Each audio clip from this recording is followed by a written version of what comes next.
What's up guys, John here and welcome back to John Moon Studios. In today's video, I'm going to show you how to create your master template inside of Cubase using a multi-computer setup. This is going to be showing you how to create the folder structures inside of Cubase, how to create the instances inside of Vienna, and then also have them working together so that we can get some sound. Now, if you haven't watched the video on how to do the initial setup with Vienna Ensemble, I highly recommend watching that video first before you jump into this one. If you've already done that, then let's go ahead and get started. So we're going to start in the Mac Studio inside of Cubase. So the first thing we're going to do is we're going to open up the right side panel, and we're going to go to where it says VSTI and click on Rack Instrument. We're going to find Vienna Ensemble Pro, and we're going to make sure we press the one that has the 3 slashes, because this is the new VST3 plugin version, so we want to use that one, and it's going to open up and create a MIDI track for us. So we're going to hit create, and we're going to close this for now.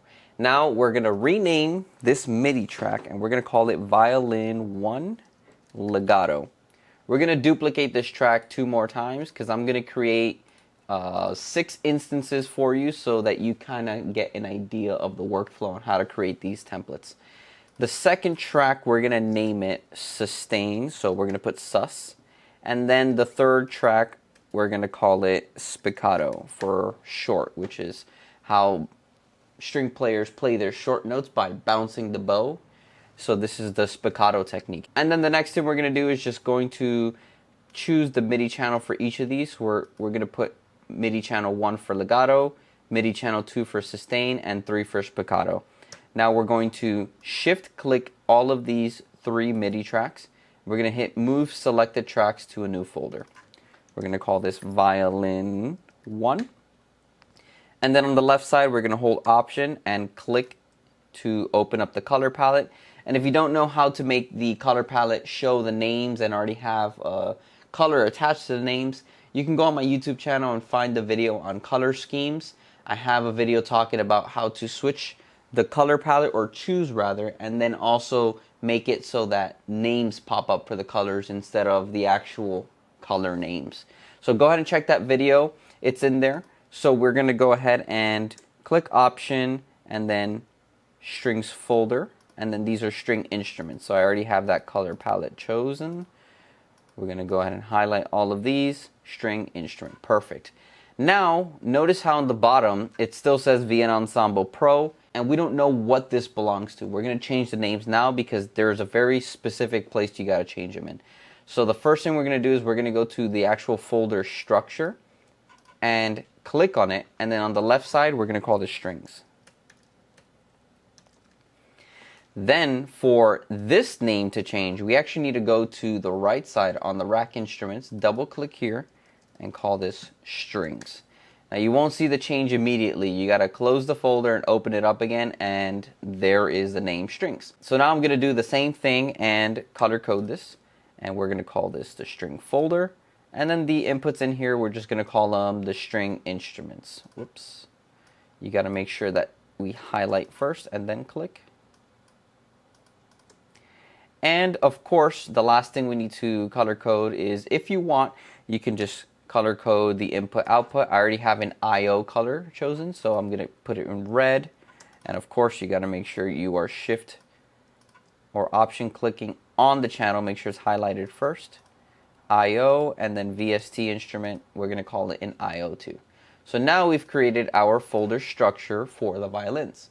We're going to now create the same exact folder structure, but this time with the brass instrument. So we're going to go to the rack instrument side, create a new one. We're going to call it Vienna Ensemble Pro, and then let's just go ahead and run through this really quick. We're going to rename this because we already know the steps, so we're going to call this brass. Open up the VST instruments because that's where the brass new output is going to be for these MIDI tracks. We're going to move this up here, and then we're going to call this French horns, and same thing, legato. Let's create 2 more versions of this. We're going to call this sus, and then I'm going to tab over to the next one and call this eighths. Eighths is another way that Cinesamples, the sample library I'm using, calls their brass articulations, or I believe the woodwinds too, they're short articulations. So this is the shortest one that they have. And we're going to highlight all three, move selected to new folder, call this French horns, and then I'm going to color code it as well. So this one's going to be the brass folder, instrument, and then we're going to do the same down here with the brass folder. So here, this one's going to be the folder, this one's going to be the instrument, and then we're going to go here and rename this to brass. Perfect. So now we have our folder structure complete. As you can see, the template is already looking like a master template. Now, of course, I'm just showing you how to structure these folders. You can go ahead and take liberty on putting it however you want. At the end of the video, I'm going to show you my master template so you can see how I did it, and so you can understand or maybe get an idea of how to build out your template. So we're going to go ahead and now move on to the PC side and build the template from the Vienna Pro side. So we're going to go ahead and switch over now to the PC. And here I have a copy of Vienna Ensemble Pro. It is brand new, so all I'm going to do is I'm just going to hit this plus sign. And I'm going to hit this plus sign to the right of it as well. We have our two instances here. We're just going to go ahead and rename this really quick. So we're going to call this strings, and we are going to call this brass. Perfect. And now we're going to go into the string side and build out our string template first. So the first thing we're going to do is we are going to delete this master bus because we do not need it, and go into insert plugin and then choose our contact instrument. Now I'm going to state the obvious, but make sure that you have all of your sounds and your sample libraries already loaded onto your second machine, because if not, you're not going to be able to open up Contact or anything like that. So just make sure that you have all the sounds already loaded on the machine. So going back into the Contact instance, we're going to go into Instruments, and I'm going to go ahead and load up here. Let me go back. And we're going to load up Violins 1 True Legato. So notice how here I'm going to minimize that, and I have my Violin 1 True Legato, because I'm following, remember, the template I have on my Cubase. So now I'm going to go to Split Patches, Violins 1, and then I'm going to load up Sustain, which is sus, and then I'm also going to load up Spiccato, which is the shorts. And there I have my three instances of the violin patches. I'm going to go to the brass side and do the same thing. So I'm going to delete this master bus and then go to Insert Plugin, load up the Contact instance, but this time I'm going to go to Cine Brass. And the same thing. Let me go ahead and get out of Split Patches because I need to go to the 6 horns True Legato first. We're going to minimize that. And then we're going to go to Split Patches and then choose Sustain 6 horns and then Eighths 6 horns. Oh, let's see, let's fix that. So we're going to close that and then make sure we click the right one. Perfect. So now we have the 3 patches that we created for each of the instrument types inside of Cubase. Now let's see how we can link them together. This is a very important part. So we're going to go into the strings first. Now you won't hear any sound because I don't have the sound hooked up in my OBS settings right now. So you won't hear the sounds, but I'm going to show you the meters inside of Cubase and also the PC side inside of Vienna. So you can see that I am getting sound. I could probably get them set up and you could hear it probably through the headphones. But let's go ahead and link them together now. There's a few parts you need to pay attention to here. So we're going to go to the string side. We're going to call this here CS for Cine Samples, and we're going to call this Violin 1. So Cine Samples Violin 1. In the left side of this box here, so we have a port number, a MIDI port number, and on the right side we have a MIDI channel number. Now for the MIDI port number, we're going to leave it at 1. And I'll show you later why it's important to leave it at 1. And then the second channel, which is the MIDI channel, is we're going to actually go and hit all. Again, we'll see why. So we're going to leave it at all. And then notice how if I maximize one of these instances, you're going to see that here it says MIDI channel 1. If I close this one and I open up the second one, it's going to say MIDI channel 2. And then, of course, if I go to the third one, it's going to say MIDI channel 3. Remember in Cubase, we did a setup that we changed those numbers to 1, 2, and 3. Now you're getting the idea of what's going on here. So what we're doing is we're sending the signal from Vienna to Cubase on the Mac Studio to send legato to that MIDI channel 1 that we calibrated. Then for the sustain, we have MIDI channel 2, and then for the spiccato, we have MIDI channel 3. That is all being handled inside of Contact, not Vienna. So now we're gonna go back into Cubase and I'm gonna show you how to connect Vienna Ensemble and we can get it running so that we can get some sound. So now we're gonna jump into the Mac again. And notice how if I play the keyboard, you see at the bottom right side, so down here, I'm getting signal, but it's not showing any sounds. So look at the meter here.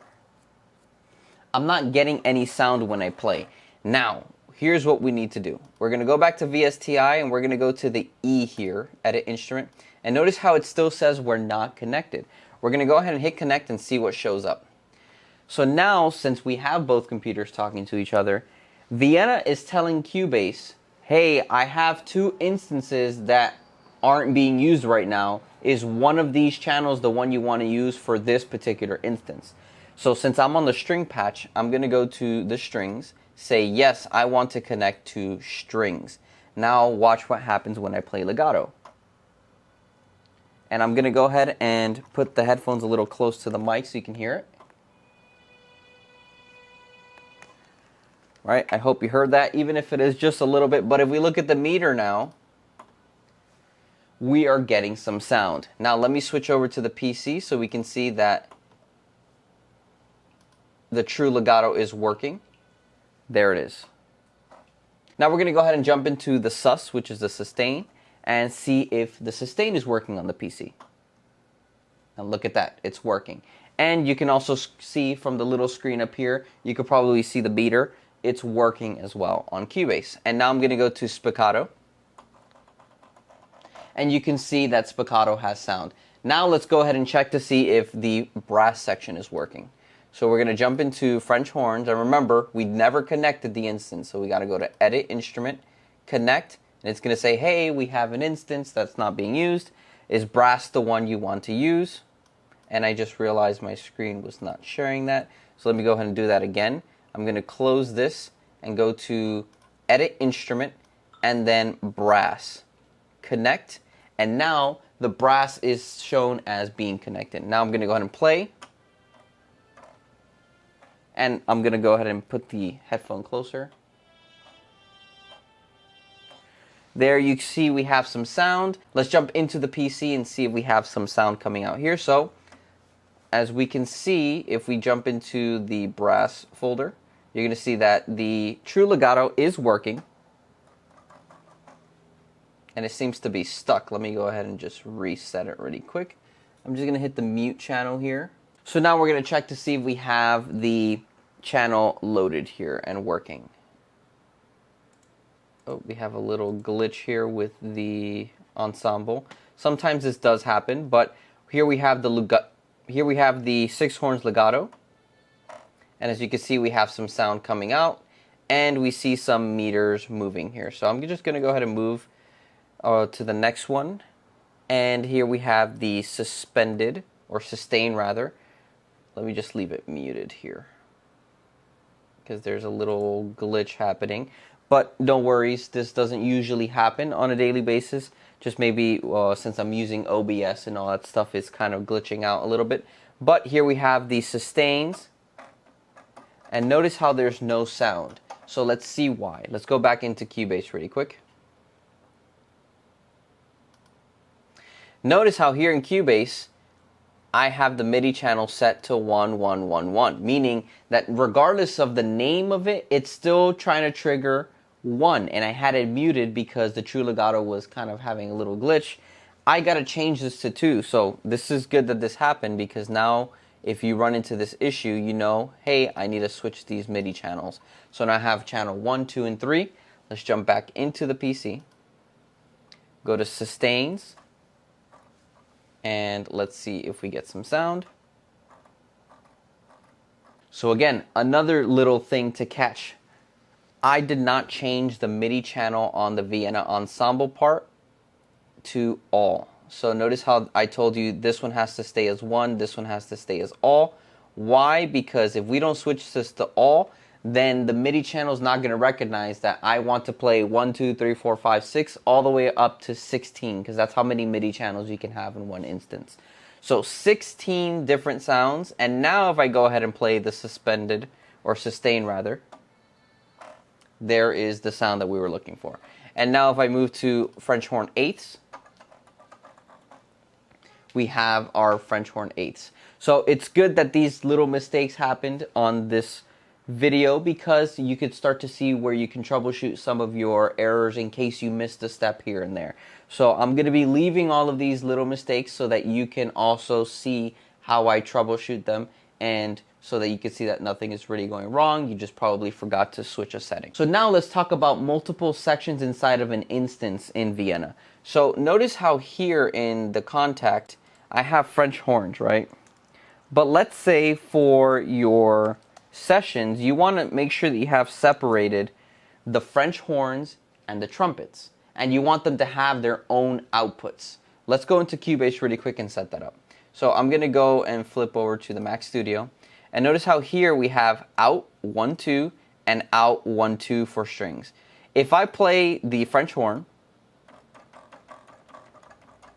well, that one's muted, but if I play the sustain one, notice how it says 1, 2 out, 1, 2 out, meaning my French horns are coming out of output 1 and 2. So when I bounce out my stems, all I know is that I'm going to be getting here, I could just rename it like this, French horns. Now I know when I bounce my stems, this output is only going to be French horns. And now I want another output that's only going to be, for example, trumpets. So let's create a trumpet section. So all I'm going to do is I'm going to grab this French horn session or instruments, and I'm going to hit duplicate tracks. And you're going to see why. Because when I duplicate, I'm going to call this trumpets. And now I'm just going to copy and paste trumpets in front of all of these acronyms. And we're going to leave MIDI channel 1, 2, 3. But the only thing that's going to change here, and it's going to be another little detail you need to follow, so make sure you pay attention to this, is we're going to go to trumpet, but we're going to go here on the left side to where it says brass MIDI in, and we're going to change that to brass MIDI in 2. We're going to do the same for this one. Brass MIDI in 2, brass MIDI in 2. Why is this important? Because now in Vienna, we're going to see how that sets out. Inside of the brass instruments, we're going to create another plugin. And we're going to hit Insert Plugin. We're going to open up another contact instance.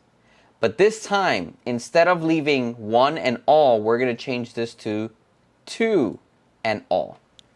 Now you see where the connection is made. Now anything I play through this contact instrument, which is going to have 16, or in this case just 3, but you can have up to 16 tracks in one contact instance, is going to go to the trumpet folder. So we're going to go ahead and load up our Cine trumpets.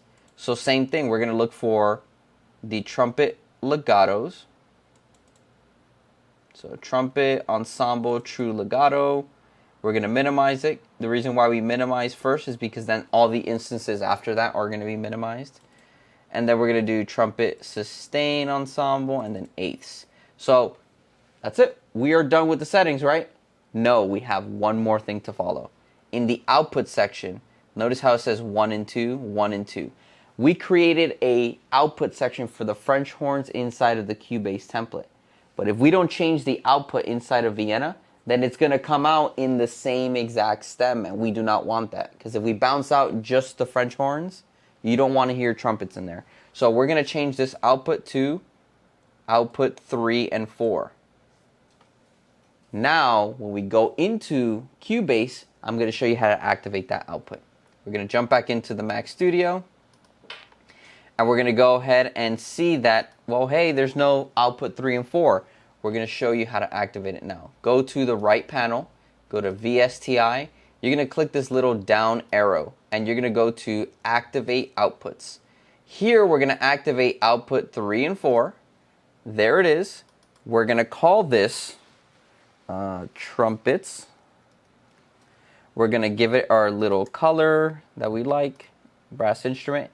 And now, for the grand finale, if we play, you see that we have the trumpet sound coming out of the trumpet output in the bottom. And I can show you we have some sound here.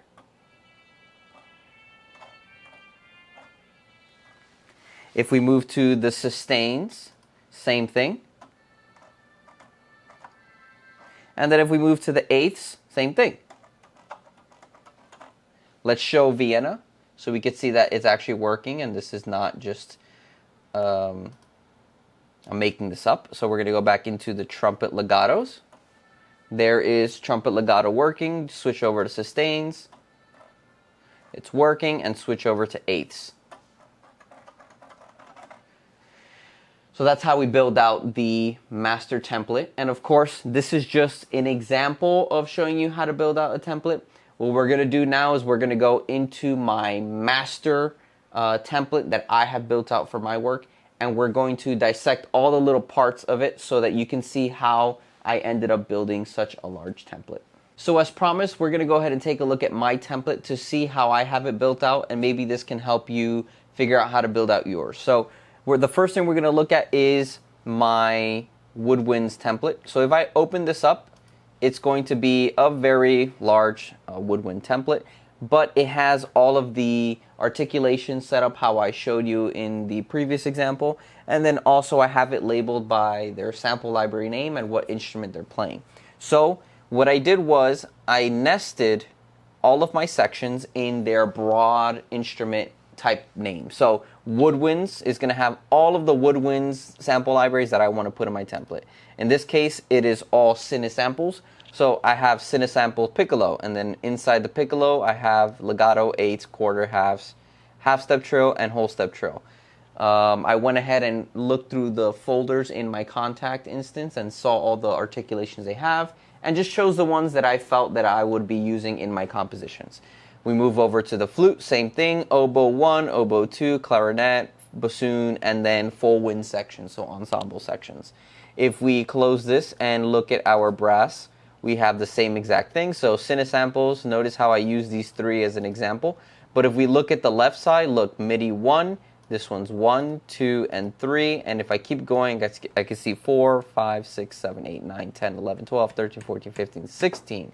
Right, so I have 16 channels here. And then notice how after 16, I move on to the next example or the next instrument in line, because remember, contact can only hold 16 instruments. So we're going to go into the next one, and I have the French Horn Pro series of cinesamples. So I have all these other cool like effects for the French horn, and you kind of get the idea. It goes all the way down to low brass. I have full brass as well here, so we're going to collapse that. For my percussion, I only have one instance here of Majestica percussion. I love this percussion because it sounds really big. It's like an 190 piece percussion section in a really big hall, so it gives me that really good cinematic sound. Here I have the entire template, and of course, as you can see on the left side, I have 1, 2, 3, 4, 5, 6, 7, 8, 9, 10, and I believe this one only had 15 sounds, so I didn't really get to use the whole 16 channel, but that's okay. And let's go ahead and move to the, for example, pianos. I use Keyscape. Here it is. So I have Keyscape and some native instrument piano samples in here, and I just went ahead and named them. So same thing. Look at the left side right here, MIDI channel 1, 2, 3, 4, 5, 6, 7, 8, 9, 10, right? And notice how here I'm also changing some MIDI, some ports in here. So this is Keyscape, so this is all going to be its own MIDI channel, because you can't really do multiple instances like in Contact. I have to actually load up one piano at a time. And I'll show you that in the PC really quick so you can see it. So if I open up the piano track here and grand piano, notice how here Keyscape is there's only one Keyscape channel. I can't put like multiple pianos in this instance. So I literally put it one plugin at a time. cinematic piano, then soft, and then notice how here contact pianos, I was able to do that structure again. Notice how I have the folder structure like this, because contact lets me insert those as individual instruments within one plugin instance. So that's why the keyscape had the change in that left side, which we probably haven't seen at all, but now you understand why I had to do it. So we're going to go back into the template, and I'm going to show you my CNA strings, which we did touch upon.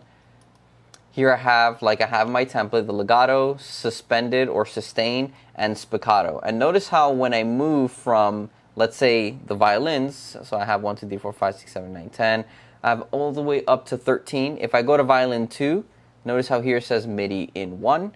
I now have MIDI in 2, and then I start the series again. Then I have MIDI in 3, start the series again. You get the idea. If I switch over to the PC, you see that for the strings here, I have 1 all, violins 2, 2 all, violas, 3 all, celli, 4 all, and then look at the outputs as well. I have outputs 1 and 2, 3 and 4, 5 and 6, 7, 8, all the way up to 21 and 22, which is going to be about 11 MIDI channel outputs. So here we have the structure for, let me go back to Cubase, for the instruments. Let's see how I have the VST folder. So notice how I told you before, I have every single stem on their own. So if I were to export any of these stems, and I say I want to export piccolo, only piccolo sounds are going to come out of this output. Only flute sounds, only oboes, only trumpets, only gravity hits, only violins 1. But here is the cool thing I did too for my template, and this might be a good idea for yours as well. You're going to go into submix, and notice how here I have a submix of all of the tracks now. So now all of the woodwinds, all of the brass, all of the all of the strings is going to be inside of this bus. And then on top of that, I have what we call a mix bus, which is just everyone together. So this is a good idea to really have control over what you are bouncing out of your mix. So you might ask, why is it important to have just a piccolo stem and an entire woodwind stem and an entire thing of the entire thing? So here's the reality of it. When you are working with producers and you're working with engineers, they might say, hey, I want stems. I just want to hear flutes in this section, or I just want brass. I just want trumpets here. I just want to control the French horns. You want to send them these stems, right? You want to send them just the instrument stem. But what if they say, I don't need the individual instruments, I want sections? Well, that's why we created submixes, because now we send them an entire brass section or an entire woodwind section. And then what if they say, well, you mixed it, just send us a complete mock-up of the entire thing? Then I have my mix bus. So the mix bus is going to be just a compilation of all of the instruments together. And for the most part in my line of work, I send the mix bus because I'm not sending it to an audio engineer. It's not being mixed to a movie in post-production. I'm just sending it to producers and networks so that they can use my songs in things like NBA or MMA or History Channel or whatever. So that's why I send them the mix bus. But if I were working on a film and they had an audio engineer, they probably asked me for individual sections, submixes, or the actual instruments themselves. Send me all the string section, but I want all the individual parts. So that's why I have them separated out like this. So now you kind of have an idea on how I set up my template. You have an idea on how to set up your template. And from this example, you can now go ahead and build out your very own template. The submixes and stems, that you do inside of Cubase. That is already outside of the scope of Vienna. You could mix in Vienna. You could do the mixing and not have to deal with maybe any post-production things like cutting out EQ. You could do that in Vienna. I personally don't do it. I like doing it inside of Cubase, but maybe in the future I'll update my template so that I can just have all the mixes set in Vienna and I don't have to worry about it, except maybe a few reverbs or some compression or a limiter or something like that inside of the actual Cubase session. So that is all the information I have for you on creating a master template inside of Cubase. If you do have any questions or you're stuck on one of these parts, just drop your comments down below and I will get to them as soon as I can. This is a very tricky and there's a lot of detail involved in creating this template, especially when you have a multi-computer setup. But I went ahead still and tried my best to explain everything out in detail. If there is a part that I missed, just let me know. If there's a part you're confused on, again, just let me know and I will get to it as soon as I can. Thank you so much for watching, and I will see you in the next video.